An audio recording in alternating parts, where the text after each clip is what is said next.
ഈസ യേശുക്രിസ്തുവിന്റെ വരവ്. ആ വിഷയത്തിൽ ക്രൈസ്തവരുടെ നമ്മളും തമ്മിൽ അഭിപ്രായ വ്യത്യാസമുള്ളത്.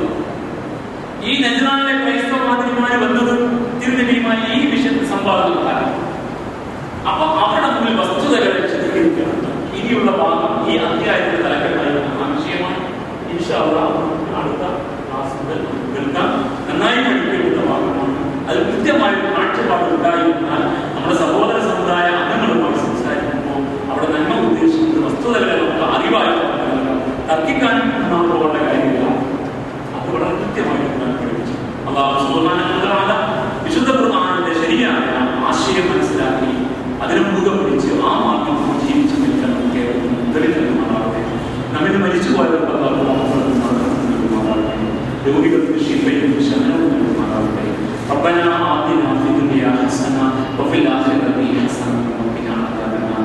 ربنا هب لنا من أزواجنا وذرياتنا قرة أعين واجعلنا للمتقين إماما. ربنا آتنا من لدنك رحمة وهيئ لنا من أمرنا رشدا.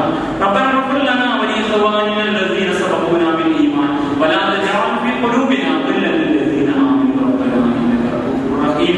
ربنا تقبل منا إنك أنت السميع العليم وتب علينا إنك أنت التواب الرحيم واغفر لنا